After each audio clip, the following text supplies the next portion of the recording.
Hey, friends. For those of you who weren't able to attend the group leader lobby on Monday, I wanted to take a few minutes of your time to share some of the things that we talked about that night. Now, there's a lot that I could say, far too much than what can be included in this video, but I want to spend a few minutes talking through what the future looks like for us as we move forward in groups ministry. And to do that, I'm going to share my screen so you can see some of my notes. And these are 5 shifts that we are looking at for this new year. And so I'm going to go back up here to shift number 1. What is the first shift that we talked about at the lobby? We talked about this shift from me to we across all levels of our group ministry. At the group level, this means moving from this attitude of my group to our group. And don't get me wrong, I don't think any of us are this self-centered that we think this is my small group or this is my ministry. I don't think we think that. However, what we want to do is create a culture of ownership. And the best way to do that is to give everyone a stake in what happens in the group. So, one of the things that we need to focus on this year is moving from me to we so that everyone knows that they have a place and a purpose in their small group. And this, I hope, over time creates a level of engagement and ownership that is above what it used to be, right? And at the ministry level, and so at a bigger level, this means for me moving from my ministry to our ministry. And I'd like to do that by forming an equipping team.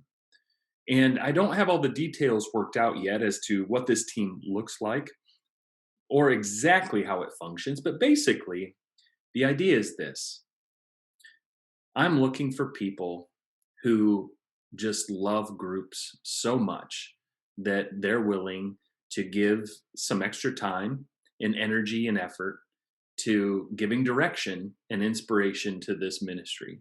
And I'd love to talk to you if you would love to be a part of this team. I'd love to have you on my team and find out where your gifts can be best utilized. The second shift we talked about just has a lot to do with the overload of information that's coming at us these days, right? 2020 going online, streaming services week in and week out is leading a lot of folks down this road of just content burnout. There's way too much information and not enough time to absorb it all. So, this shift is what I'm just calling from information to application. A friend of mine quoted a guy named Phil Cook, who is in the movie industry. And Phil Cook said in 2020, the American church produced more content than Hollywood, which is absolutely true. Every church found a way, for the most part, to get online.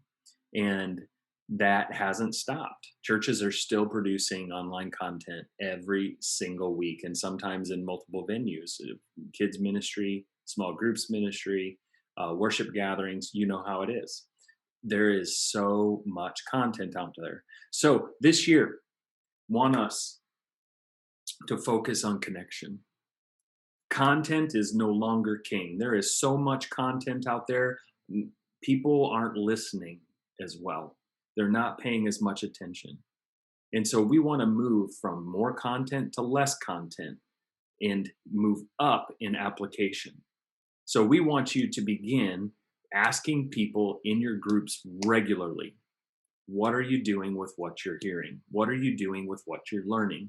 So if your group is doing a study together, how are they going to actually apply this? If your group is a sermon-based group, what did you hear that you are going to apply to your life this week? And there's lots of ways that we can explore that, and we will do that in the weeks and months ahead. But just letting you know now, less content, more connection, definitely more application than ever before is where we're headed. And third, from tried and true to something new.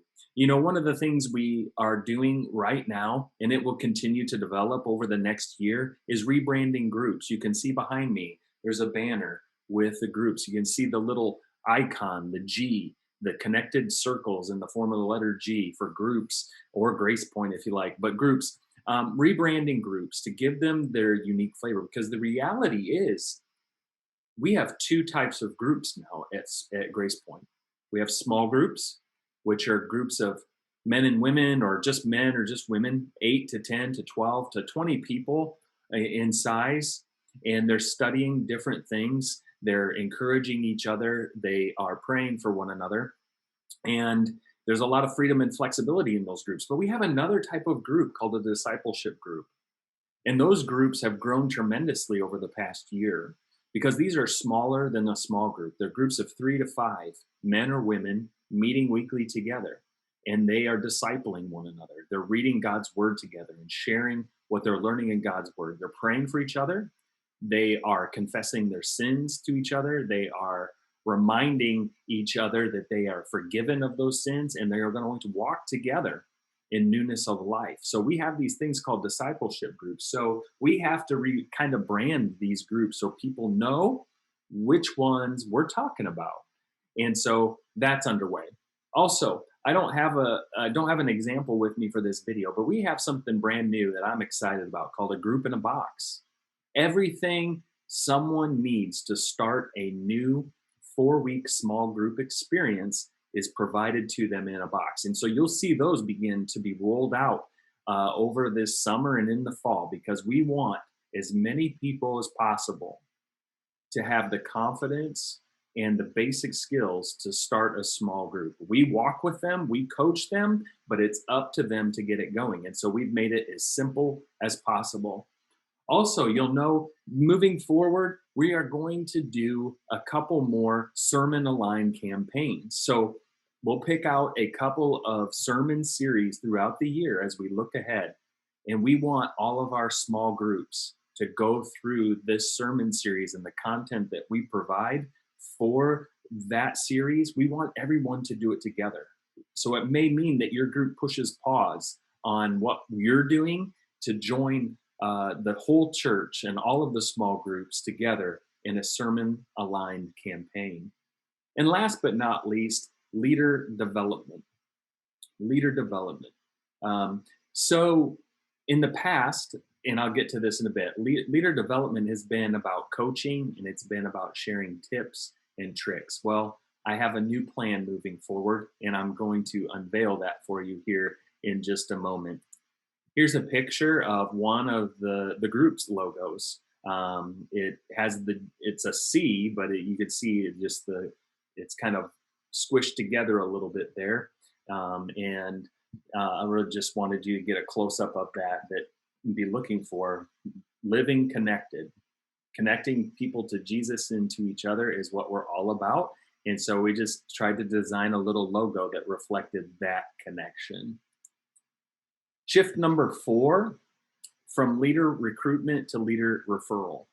I spend a lot of time talking to people and trying to twist their arm sometimes to start a new small group, and I bet you do too. So for me, I'm asking myself this question: who am I raising up and developing? Who am I raising up and developing? And I want to ask you the same question: who are you raising up? Who are you raising up to take over your group or start another group? One of the things that gets us in trouble, and this has to do with raising the level of ownership within our groups, is sometimes the group leader does all the things. So let me just give you permission to do something this year. Stop doing all of the things. Just stop. You can't do it all. You can't be the host. You can't prepare the lesson. You can't make the food. You can't invite the people into your home. You can't find the serving projects. You can't organize the social events. Stop trying to do all the things and start appointing people. Start telling your group members and encouraging them and saying, we are doing this together and you're going to help. And give everyone a responsibility to do something within the group. And so who are you raising up? And then, lastly, we want to remember the words of Jesus when he invited the disciples into a relationship with him. He said, "Come, follow me." He didn't say when he first met Matthew or Peter or James or John, he didn't say, "Come die for me." He said, "Come, follow me." And they did. And then after a while, there came a point where Jesus had to say to them, right? Pick up your cross, deny yourself, right? Die to yourself and pick up your cross and follow me. And so die for me didn't come until later. So sometimes I think we elevate the small group leader role to a position where people think, they have to die for this, when really what we want to do is just make it as simple and easy as possible for them to get started. And we walk with them and we coach them along the way. But simply having two friends is enough to get someone started. And so we want to use our network that we have, the relational networks that we have, to begin to refer leaders and point them toward leadership. And so I'm hoping we'll see more of this as we experiment with it and just see how it goes this year. And then last but not least, number 5, this has to do with leadership development, and it is shift from tips and tricks to development.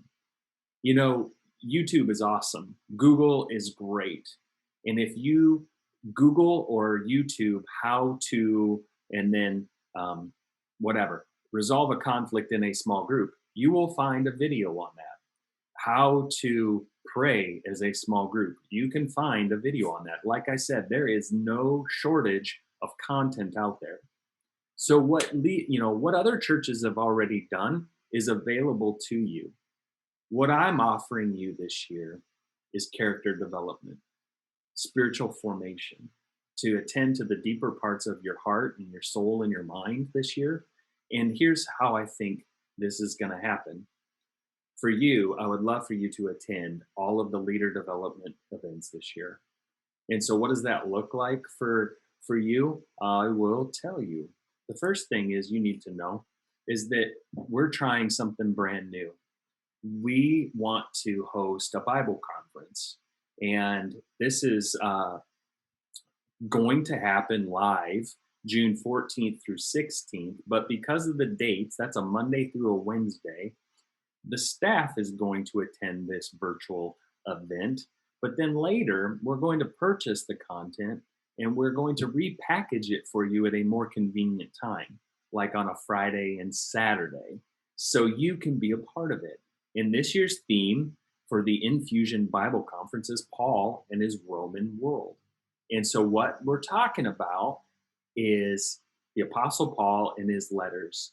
And it is a deep dive into some rich, not just scholarship, but very practical pieces to the life of Paul in the world that he lived in. So we're talking about the culture, the history, the geography, the way that Paul wrote and spoke. So also the Jewishness of Paul, who he was as a Jew, who then became a Christ follower. And so I'm really excited to unpack this for you. And we'll set those dates just as soon as we know we have the content available to us. So be on the lookout for that. It is going to be incredible. Second, I'm offering you to be participant in Renovate. Renovate is a monthly learning community, and it's going to happen the fourth Tuesday of each month at, let me just double check, at 8 p.m. It's going to be online, and it starts in June. So the fourth Tuesday in June at 8 p.m., we're going to get on a Zoom call. And what are we talking about? I'm so glad you asked. We are going to be talking about these 4 books this year. I know not everyone is a reader, but we are going to go through these books very, very slowly. And each month, I have outlined a schedule of what we are going to read together. And so you can purchase the books that you want to participate in. We're doing 1 book a quarter, so that's 4 books a year. God Has a Name by John Mark Comer, Get Your Life Back by John Eldredge, The Deeply Formed Life by Rich Villodas, and The Relational Soul by Richard Plass. Each one of these books has been very formative to me over the last couple of years. and some in particular, right? Some more than others. And so I want to share this with you. I want to walk with you through these books and digest them and learn to just process them and bring what these authors are talking about into your life. Bring these principles and these pieces and this knowledge. Begin to integrate it into your own life and put it into practice. And so I'm offering you a year-long learning community. You can jump in and you can jump out anytime you want. But this is what I'm going to focus on this year, and I hope you'll join me. In fact, I would love to have you sign up. I have plenty of space. I have a number of folks already. So it looks like about 18 or 20 folks have already registered for Renovate. So this is available only to group leaders. So I hope you will take advantage of these resources and this community that we have. And last but not least, I'm excited to bring back Saturday Seminary. The Saturday Seminary events were made just for leaders like you, where we brought in guests from around the United States to talk in a couple of different areas: practical leadership skill development or biblical training. And my friend and Hebrew teacher, Lois Tverberg, is coming September 25th. I would love for you to be a part of that. It's a half day. It's a morning from 9 till noon. Lois will be speaking on reading the Bible with Rabbi Jesus. It's a fantastic book that she has written about how did Jesus understand the Old Testament? How did Jesus read the Bible? How did Jesus live God's word? And so you need to be there for this. Don't miss this, all right? We will record it for you, but don't miss this experience. She's a phenomenal lady, super knowledgeable, and she is really going to change the way that you read the Bible because of the way that Jesus read it. And so she's going to unpack this for us on September 25th, and I hope to see you there for that. I will remind you of these things, so don't feel like you have to worry about it now. But one last thing, I have a gift for you. As I gave gifts to everyone who came to the lobby, I have a notebook for you. This is the Renovate notebook. You can see right there, it says Renovate right on there. It's just a blank notebook for you to take notes, sermon messages, group ideas, maybe a group question, something you want to bring to your group. It's just for you to enjoy. And inside of here is also a postcard. And in the postcard, it has the list of the 4 books that we will be covering this year in Renovate. So I have that for you. I want to get you your notebook. So please hit me up, find me during the weekend services so I can get that to you. Thanks for taking some time to watch this video and catch up on what we discussed during the group leader lobby. And if you have any questions, I'm available to you. That's what I'm here for. So email me, call me, text me, do whatever it takes. Let's connect and make sure that you have what you need this year to lead from a place of health, to lead well in this season. You guys have been phenomenal over the last year, and I want to build on what we have established. And so we can only do this if we do it together. And so let me know. Let me know if I can serve you in any way. I'm here for you, and I look forward to connecting with you. Take care. See you soon.